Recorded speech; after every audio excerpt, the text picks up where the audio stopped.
David remembered the exact moment when colors started to fade from his world. He was 7 years old, sitting at his grandmother's piano, trying to read the sheet music she'd placed in front of him. The black notes on the white paper seemed to blur together, like someone had smudged them with their thumb. He rubbed his eyes, thinking he was just tired. But the blurring didn't stop. It never stopped. The doctors had a name for it. Some long, complicated medical term that his parents whispered about in the kitchen when they thought he couldn't hear. What it meant in simple words was this: David was going blind, and there was nothing anyone could do about it. By the time he turned 8, the world had become a collection of shadows and shapes. By 9, even those shadows were gone. But here's the thing about losing your sight when you're that young. Your other senses don't just get sharper, they become your eyes.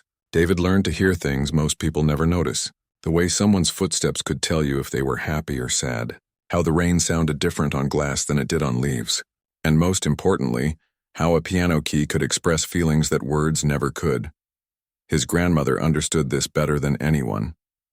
She was the one who kept teaching him piano even after the darkness came. While everyone else treated him like he was made of glass, ready to break at any moment, she pushed him harder. "You can't see the keys anymore," she'd say, "so you need to feel them. Let your fingers remember what your eyes forgot."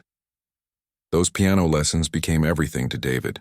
3 times a week he'd sit on that bench next to her, and for those precious hours being blind didn't matter. His fingers would dance across the keys, and he wasn't a disabled kid anymore. He was a musician. He was free. His grandmother had this old upright piano in her living room. The finish was worn in places, and some of the ivory on the keys had chipped off over the years. It wasn't fancy, but it had a sound that David loved. Warm and rich, with just a tiny bit of roughness that made it feel real. "This piano has stories," his grandmother would tell him. "Every scratch, every worn key, they all mean something. When you play it, you're adding your story to it." When David was 16, his grandmother passed away. The funeral was on a Tuesday, and it rained. He sat in the front row of the church listening to people talk about what a wonderful woman she was, how she'd touched so many lives. All he could think about was that he'd never sit next to her at that piano again. Never hear her patient voice correcting his technique. Never feel her hand gently adjusting his posture. After the funeral, his mother pulled him aside. "Grandma left you something," she said softly. "The piano. She wanted you to have it." They moved it into David's bedroom in their small house. It barely fit, and he had to get rid of his desk to make room for it. But he didn't care. Every night after everyone else went to sleep, he'd play. Sometimes for hours. The piano became his way of talking to his grandmother, of keeping her memory alive. In high school, David's music teacher heard him play and got excited. Really excited. She started talking about music schools, scholarships, competitions. She painted this picture of David's future where he'd perform in concert halls, where his blindness would be inspiring rather than limiting. For a while, David let himself believe in that dream. But dreams and reality are 2 different things. His parents sat him down one evening during his senior year. They were worried, they said. Music was wonderful as a hobby, but what about his future? What about stability? His father worked at a factory, his mother at a grocery store. They knew what it meant to struggle, to worry about bills. They didn't want that life for their son. "You need to be practical," his father said. "The world isn't kind to people who are different. You need a steady job, something reliable." David tried to argue. He brought up his music teacher's ideas about competitions and scholarships. His mother shook her head. "Honey, we love that you can play. We really do. But those things are for other people. People who don't have to worry about the things you have to worry about." She didn't say people who can see, but David heard it anyway. So he gave up. Or maybe he just got realistic. That's what he told himself anyway. He learned to use screen reading software and took online courses in customer service. After graduation, he got a job at an insurance company, answering phones and helping people with their claims. It was exactly the kind of steady, practical work his parents had hoped for. The job wasn't bad exactly. His co-workers were nice enough. They'd make small talk in the break room, ask him about his weekend. But there was always this distance, this carefulness in how they treated him, like he was fragile, like blindness might be contagious. He felt it in their voices, in the way they'd over-explain simple things or grab his arm without asking when he didn't need help. David moved into a small studio apartment downtown, when he was 25. It was all he could afford on his salary, but it was his. One room that served as bedroom, living room, and kitchen all at once. The bathroom was so small you could touch both walls at the same time. But none of that mattered because he'd managed to fit his grandmother's piano against the far wall. Every night after work, he'd come home, heat up something simple for dinner, and then sit at that piano. He'd play for hours sometimes, working through pieces he'd learned years ago or trying to create new melodies. His neighbors never complained. Maybe they couldn't hear him, or maybe they just enjoyed the music drifting through the walls. 7 years passed like this. Work, home, piano, sleep, repeat. David turned 32 and his life had become small and predictable, safe, exactly what his parents had wanted for him. He told himself he was content.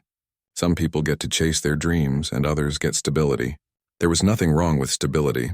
Then came that Tuesday morning in October. David arrived at work at his usual time, made his way to his desk using the path he'd memorized years ago. He'd just logged into his computer when his supervisor asked him to come to her office. There was something in her voice that made his stomach drop. She didn't waste time with pleasantries. The company was downsizing. Cutting costs, restructuring. His position was being eliminated. They'd give him 2 weeks of severance pay. She was sorry. It was nothing personal. Just business. David nodded through it all, kept his face neutral, thanked her for letting him know. He gathered his few personal items from his desk, let security walk him out like he was some kind of criminal. On the bus ride home, he sat with his small box of belongings on his lap and realized something terrifying. He had no backup plan. No savings to speak of. No other skills that any employer would value. At 32, blind, with bills piling up and rent due in 3 weeks, he had no idea what to do next. That night, David sat at his grandmother's piano and couldn't play. For the first time in 25 years, he placed his hands on the keys and felt nothing. No music, no comfort, no escape. Just silence. He put his head down on the worn wood and cried like he hadn't cried since he was a child losing his sight. Because back then, at least he'd had hope. He'd had his grandmother telling him that being blind didn't mean he couldn't be extraordinary. Now, he had nothing but a piano that wouldn't pay his rent, and a dream he'd given up on so long ago. He couldn't remember what it felt like to believe in anything. The first week after losing his job, David tried to stay positive. He updated his resume, registered on job search websites, and sent out applications to every company he could find. He told himself this was just a temporary setback. Something would come through. It had to. By the second week, that optimism started cracking. Out of 30 applications, he'd received 2 responses. Both were automated rejection emails. The phone calls he did get were worse. He could hear it in their voices the moment he mentioned that he was blind. The tone would shift. Suddenly, they'd remember that the position had just been filled, or they'd just decided to promote from within, or they needed someone who could start immediately, and the training period wouldn't work. Nobody wanted to say it directly, but David heard the message loud and clear. Blind people were a liability, not an asset. His savings account, which had never been impressive to begin with, was bleeding out fast. Rent was due in 5 days, and he had exactly $43 in his checking account. His rent was $850. The math didn't work no matter how many times he checked it. David started skipping meals to save money. Coffee for breakfast, nothing for lunch, and whatever cheap pasta or rice he could make for dinner. His stomach would growl during the day, but he'd gotten good at ignoring it. He had bigger problems than hunger. On Wednesday of the 3rd week, he forced himself to leave the apartment. Sitting at home, staring at his computer screen that read out rejection after rejection was driving him crazy. He needed air. He needed to clear his head. He grabbed his white cane and headed out, not really sure where he was going. His feet carried him downtown toward the busy part of the city where tourists gathered and street performers set up their acts. He'd walked through this area hundreds of times before, usually rushing to catch a bus or grab lunch during his work breaks. But today he wasn't rushing anywhere. He had nowhere to be. That's when he heard the guitar music. A street performer was playing something upbeat and a small crowd had gathered. David stopped at a distance, listening. The guitarist wasn't particularly talented. He was hitting the right notes, but there was no soul in it. Still, people were dropping money into his case. David could hear the coins clinking, the rustle of dollar bills. The guitarist finished his song and announced he was taking a break. The crowd dispersed. David heard the man count his earnings out loud, probably for a friend who was with him. Not bad. $73 for 2.5 hours. Could have been better, but I'll take it. $73. In 2.5 hours, David stood there for a long moment, that number echoing in his head. He made his way to a nearby bench and sat down. An idea was forming, but it was so crazy that he kept pushing it away. Then it would come back, more insistent. Street performers made money. Real money. And he could play piano better than that guitarist could play 3 chords. But where would he get a piano? You couldn't exactly carry one around. And even if he could somehow get one onto the street, what would people think? A blind man playing piano on a sidewalk? They'd either feel sorry for him or ignore him completely. The thought of it made his stomach turn. He'd spent his whole life trying not to be the blind guy people pitied. That night, David couldn't sleep. He kept thinking about that $73, about his rent that was due in 4 days, about his grandmother's piano sitting in his apartment, the one thing of value he owned, the one thing that still connected him to the person he used to want to be. By morning, he'd made a decision. It was desperate and probably stupid, but it was all he had left. He pulled up a search for moving companies and called the first number. A man with a rough but friendly voice answered. "Yeah, this is Tommy's Moving. What can I do for you?" David explained what he needed. "I need to move a piano." An upright. "From my apartment downtown to Pioneer Courthouse Square." There was a pause. "You mean like to a building near the square?" "No, to the square itself. The public plaza." Another pause, longer this time. "You want us to move a piano to the middle of a public square? Mind if I ask why?" David's first instinct was to lie, to make up some story about an event or a performance that sounded legitimate. But something about the man's voice made him tell the truth instead. "I lost my job 3 weeks ago. I'm blind, I can't find work, and my rent is due in 4 days. I'm going to try to make money playing piano on the street. It's the only thing I can think of." The silence that followed felt like forever. David was sure the man was going to laugh or make an excuse or just hang up. Instead, Tommy cleared his throat. "That's a heavy piano to move for street performing. Our usual rate for something like that would be $200. David's heart sank.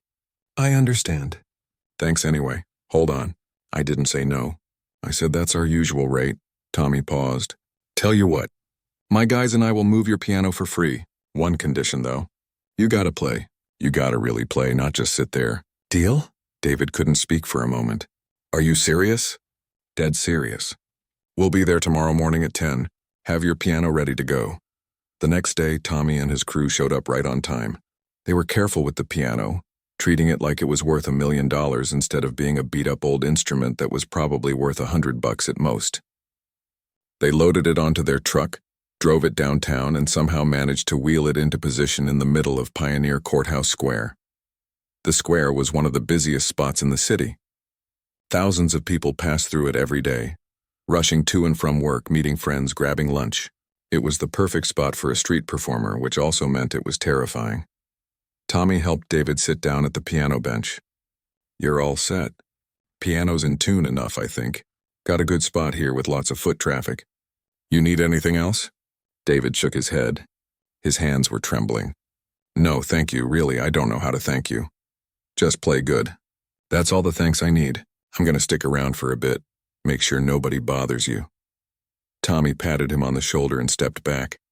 David sat there, his fingers resting on the keys. Around him, he could hear the sounds of the city. Conversations, footsteps, cars in the distance, the rustle of shopping bags. Hundreds of people were nearby, all of them busy, all of them with places to be. None of them caring about a blind man at a piano. His mind raced with doubts. What was he doing? This was humiliating. People would pity him. They'd drop $1 out of sympathy, not because his music meant anything. He was turning himself into exactly what he'd spent his whole life trying not to be, a charity case. But then he thought about his rent, about the $43 in his bank account, about sitting in his tiny apartment with no job and no prospects and no way forward. He thought about his grandmother, about the hours they'd spent at this very piano, about how she'd always believed music wasn't just something you did for fun. It was something that mattered. David took a deep breath. His fingers found the starting position for Clair de Lune, the first piece his grandmother ever taught him. For a moment he just sat there feeling the smooth keys under his fingertips.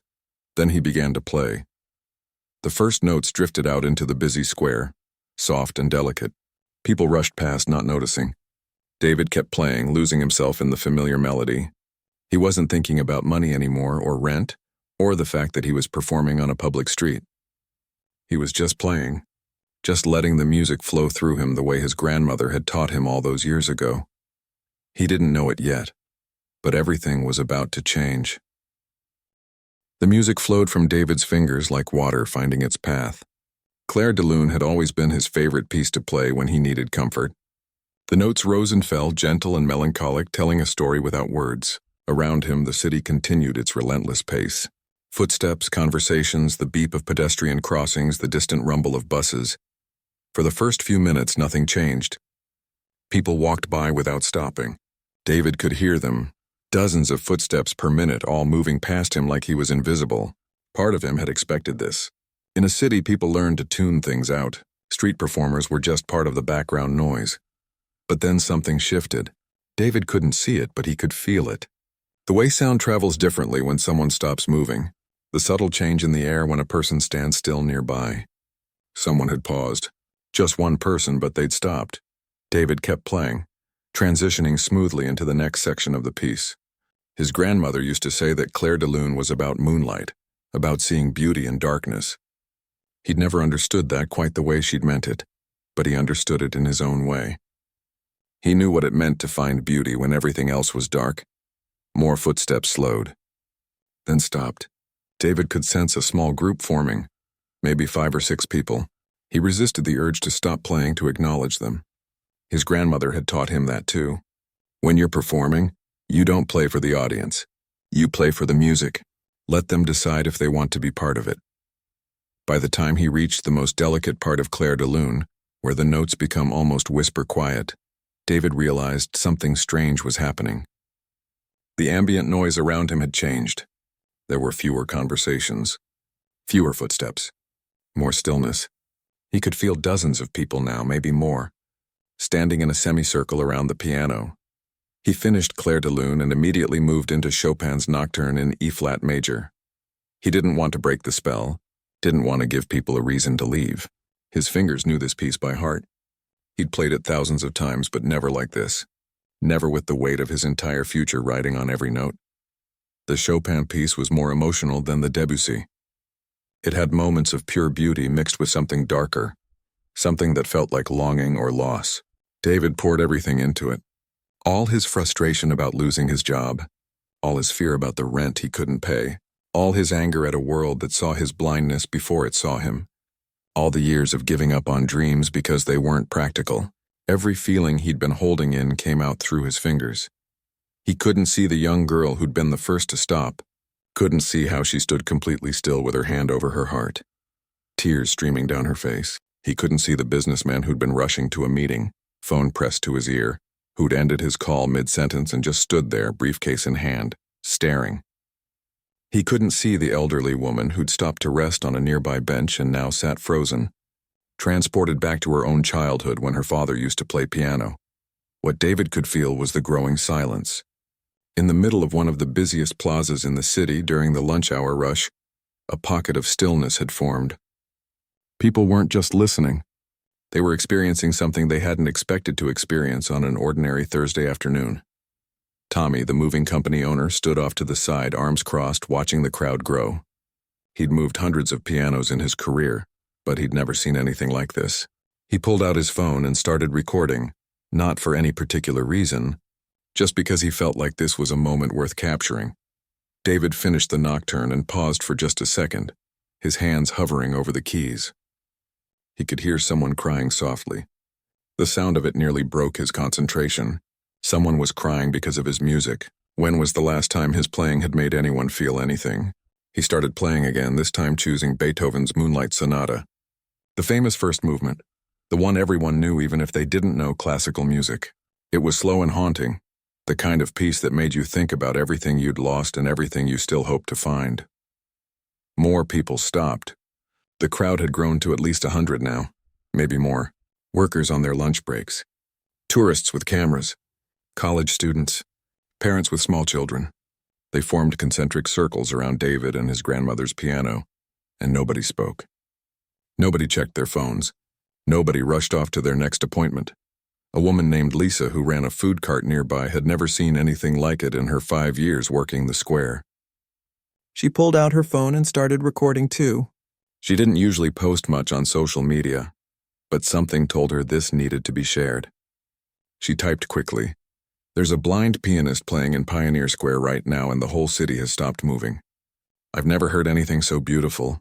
She hit post and went back to watching, her lunch orders completely forgotten. David played for 45 minutes straight. His hands ached, his back hurt from the old piano bench, but he couldn't stop.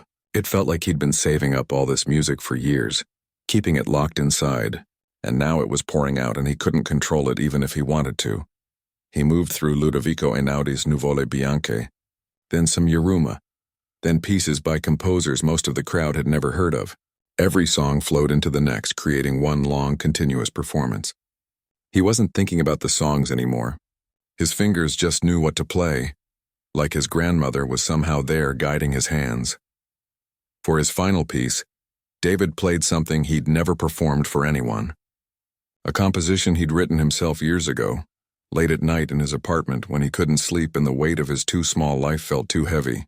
He'd written it thinking about his grandmother, about the dreams he'd given up, about all the things he'd never said to people, because being blind made him feel like he had to be smaller, quieter, less demanding of space.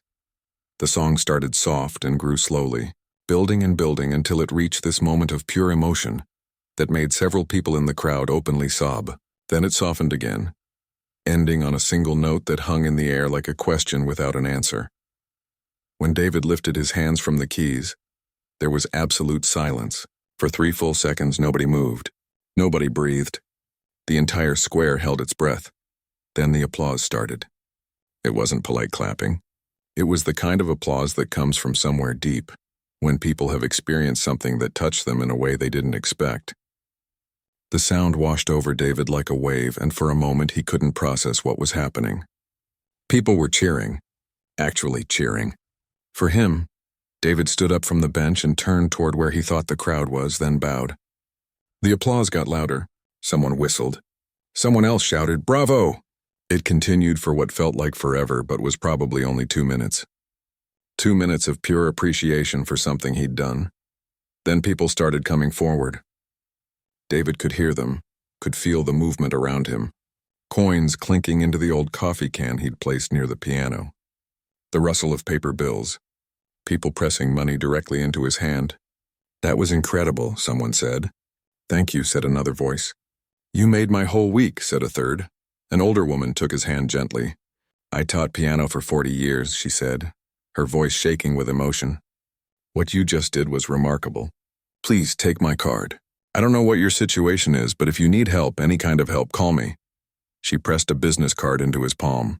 David's fingers traced the embossed letters, but he'd have to scan it later to know what it said. Tommy came over and gripped David's shoulder. "Man, I've got goosebumps. That was something else. I don't know much about music, but I know what I felt just now was special. People kept approaching, kept thanking him, kept adding money to his collection." After about 20 minutes, the crowd slowly began to disperse. People had jobs to get back to, appointments to keep, but they left different than they'd arrived. David could sense it in their footsteps, in their voices. Something had shifted. When the last person finally left and the square returned to its normal rhythm, David sat back down on the piano bench. Exhausted, his fingers were sore, his shoulders tight from tension he hadn't realized he'd been holding. Tommy helped him count the money in the coffee can and the bills people had pressed into his hands. "Okay, we've got a lot of 1s and 5s here. Some 10s, wait, that's a 50, another 50, and is this a $100 bill?" Tommy kept counting, organizing the money into neat piles on top of the piano. "David, man, you're not going to believe this. $837. You made over $800 in less than an hour of playing." David's hands trembled as he reached out to touch the money, as if physically feeling it would make it real. $837. More than enough for rent, enough for groceries, enough to breathe for another month while he figured out what came next. "I don't understand," David said quietly. "I was just playing. I've played those same pieces in my apartment 1,000 times. Tommy laughed. "Yeah, but nobody was listening in your apartment. These people, they really heard you. I've seen a lot of street performers, man. Most of them are background noise. You weren't background noise. You made people stop and feel something. They got the piano back to David's apartment by late afternoon. Tommy refused payment again, just shook David's hand and told him to keep playing. World needs more of what you did today, he said before leaving. David ordered actual food for dinner that night. Not instant noodles or cheap pasta, but real takeout from the Thai place down the street. He sat at his tiny table eating pad Thai and trying to process what had happened. It felt like a dream, the kind where you wake up and realize none of it was real. But the money was real. He'd counted it 3 more times to be sure. And the business card from the piano teacher was real too. He'd scanned it into his phone. Helen Morrison, piano instructor, with a phone number and email address. She'd written something on the back that his scanning app read out loud. Please call me. I meant what I said. David fell asleep that night feeling something he hadn't felt in years. Not quite hope, but maybe the shadow of it. Like hope was in the next room and he could almost hear it breathing. He woke up the next morning to his phone ringing. Not just ringing, practically vibrating off his nightstand. He fumbled for it, confused. It was barely 8 in the morning. Hello? Hi, is this David? The pianist from Pioneer Square yesterday? The voice belonged to a young woman who sounded excited about something. Yes? Oh my God, okay. My name is Rachel. I'm a producer for Channel 8 News. We'd love to have you on our morning show. Are you available today? David sat up in bed. I'm sorry, what? Your performance yesterday. It's everywhere. The video has gone viral. We want to do a segment on you.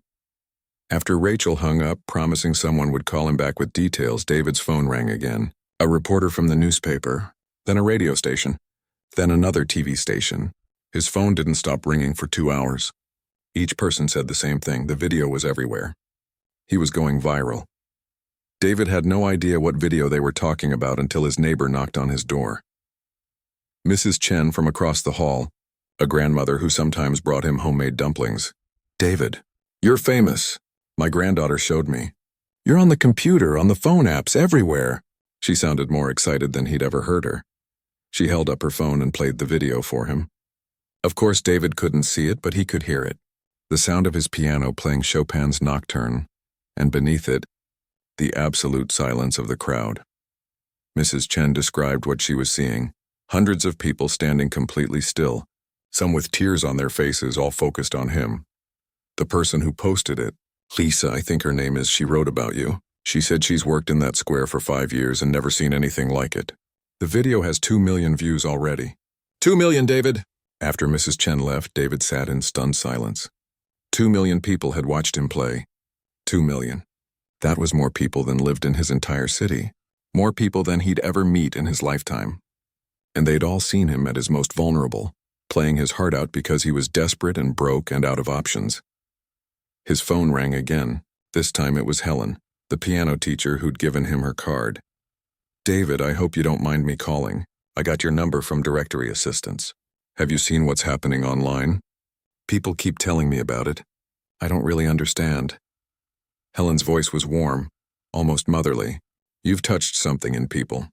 That performance wasn't just beautiful music. It was raw and honest and real. In a world where everything feels fake and polished, you gave people something genuine. They talked for over an hour. Helen had been teaching piano for 37 years. She'd trained students who'd gone on to prestigious music schools, performed in competitions, built careers. But more than that, she understood what it meant to love music so much that nothing else made sense. I want to help you, she said. Not because I feel sorry for you, because what you have is rare, and it would be a crime to let it go to waste. If you're willing, I can make some calls. I know people who run concert halls, people who book events, people who could give you opportunities. David wanted to say yes immediately, but old doubts crept in. Helen, I appreciate it, but I'm not a professional. I'm just someone who plays piano. I don't have formal training beyond high school. I'm blind. I've never performed publicly before yesterday. Nobody's going to take me seriously. David. Helen's voice became firm. Yesterday you made an entire city stop and listen. I've been in music my whole life and I've never seen anything like that video. Yes, you're blind. Yes, you don't have conservatory training. But you have something more important than any of that. You have the ability to make people feel. That's not something you can teach. That's a gift. Over the next few days, David's life became surreal. The local news interviewed him. The story got picked up by national outlets. Radio stations played recordings someone had made of his performance. His social media accounts, which he barely used, suddenly had thousands of followers. But more importantly, opportunities started coming. A concert hall in the city reached out, offering him a slot for a performance. A music festival wanted him to play. Someone started a crowdfunding page without even asking him first, trying to raise money to help him get back on his feet. Within 24 hours, it had raised $15,000. David couldn't process any of it. He kept expecting to wake up and find out it had all been some elaborate dream. How could playing piano in a public square have changed everything so fast? Helen came to his apartment and they talked for hours about what came next. She was direct with him. This moment won't last forever. Viral attention fades, but what you do with it now, that's what matters. We need to be smart about this. She helped him respond to the most legitimate opportunities, ignore the scams and people trying to take advantage, and start thinking about his future as an actual musician. She connected him with a friend who tuned his grandmother's piano properly for the first time in years. She introduced him to other musicians who wanted to collaborate. The crowdfunding page kept growing. 20,000, 30,000, 50,000. People from all over the world were donating, leaving comments about how his performance had moved them, how it had reminded them to appreciate beauty, how it had made them cry in the best possible way. A talent agent from New York called, asking if he'd ever considered recording an album. A documentary filmmaker wanted to tell his story. The Portland Symphony Orchestra's director sent an email saying they'd love to have him perform with them. David sat at his piano late one night, running his fingers over the familiar keys. This piano, his grandmother's piano, had been sitting in his apartment for 16 years. He'd played it almost every day, but always for himself, always in private. He'd convinced himself that was enough. One desperate Thursday afternoon had proven him wrong. It turned out the music he'd been keeping to himself was exactly what the world needed to hear. And now that the world was listening, he had a choice to make. He could retreat back into safety, back into his small life, or he could step forward into something terrifying and uncertain and full of possibility. He thought about his grandmother, about what she would say if she could see him now. He knew exactly what she'd say.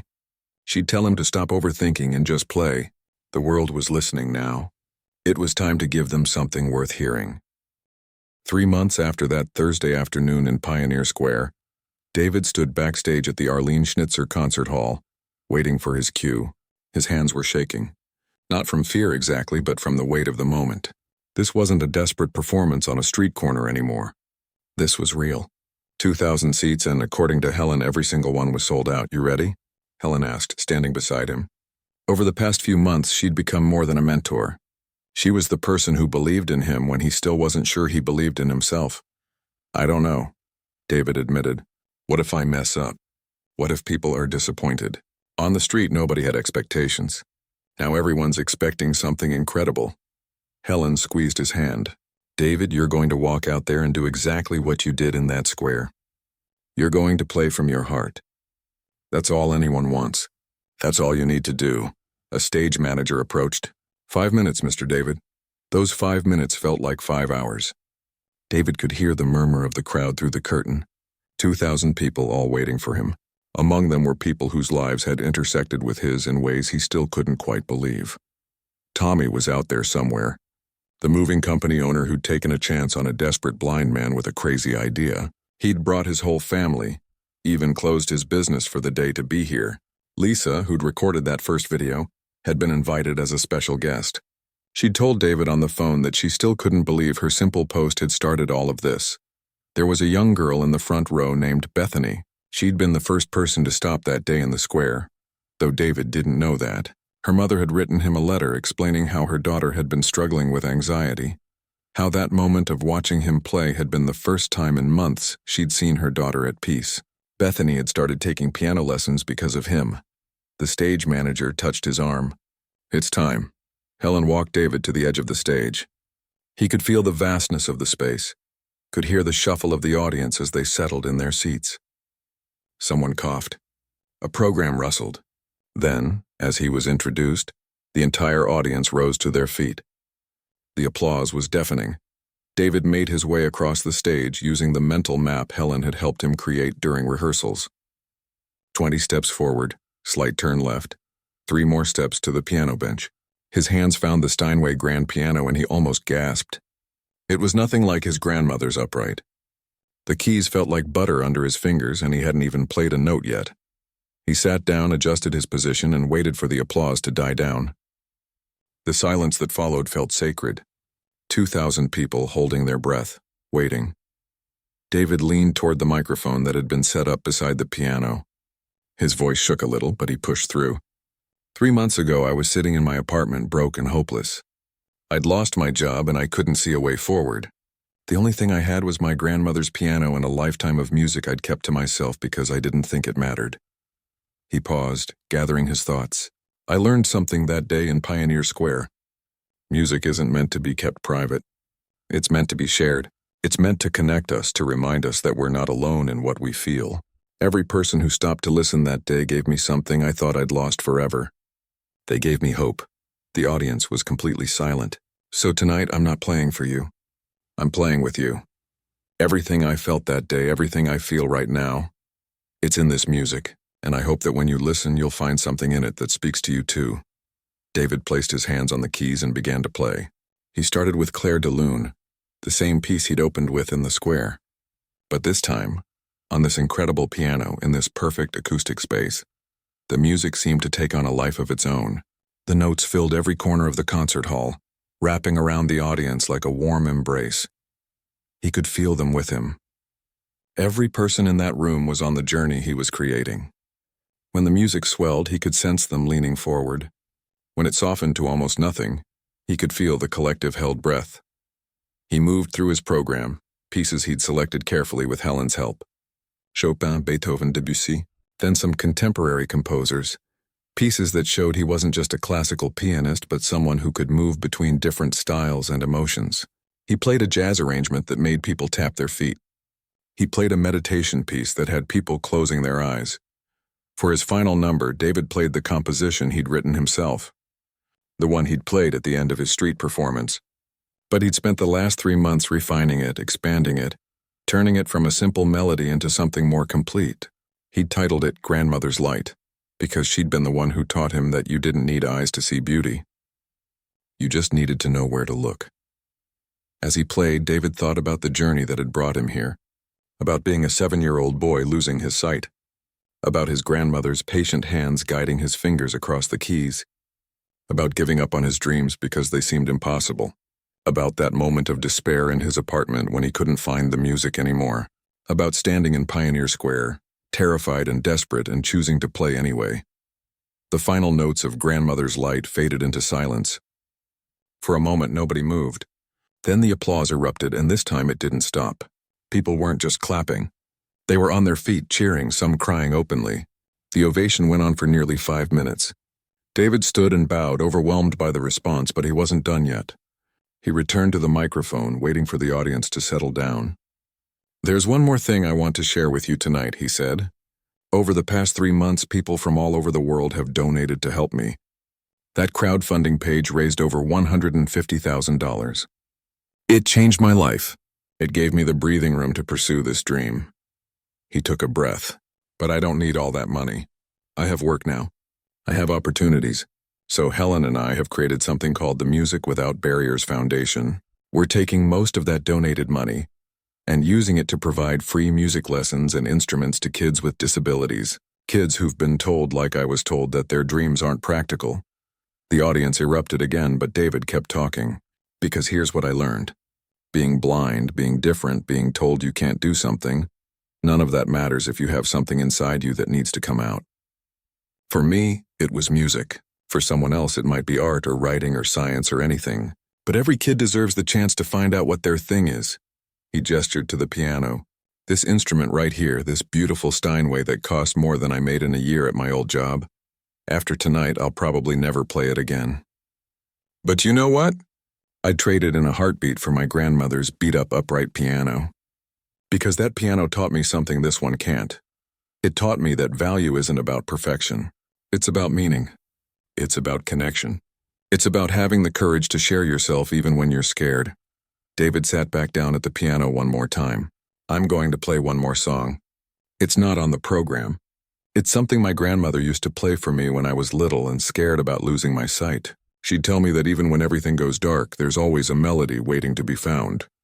He played a simple lullaby, something gentle and sweet. It was the kind of song that made you think of childhood, of being loved unconditionally, of a time when the world felt safe. As he played, he thought about all the kids who would benefit from the foundation. Kids who might feel hopeless right now, who might think their disabilities define them, who might not know that inside them is something beautiful waiting to come out. When he finished, David stood up and addressed the audience one last time. Thank you for stopping. Thank you for listening. Thank you for reminding me that the music I kept hidden all those years was worth sharing. If you take one thing from tonight, let it be this. Whatever you're holding back, whatever dream you've convinced yourself is impossible, maybe it's time to let it out. You never know who's waiting to hear it. The applause that followed was different this time. It wasn't just appreciation for a good performance. It was recognition. Every person in that audience had something they'd given up on, some dream they'd decided was too impractical or too scary or too impossible. David's story reminded them that sometimes the best things in life come from moments of desperation, from taking risks when you have nothing left to lose, from choosing to be brave when every logical part of your brain is screaming at you to play it safe. As David walked off stage, guided by Helen, he could still hear the applause echoing through the hall. His grandmother's piano was back in his apartment waiting for him. Tomorrow he'd sit down at it and play just for himself, just for the joy of it, just because the music was still inside him wanting to come out. But tonight, he'd learned something his grandmother always knew. The music was never just for him. It was for everyone who needed to hear it. And sometimes, all you have to do is start playing and the whole world will stop to listen.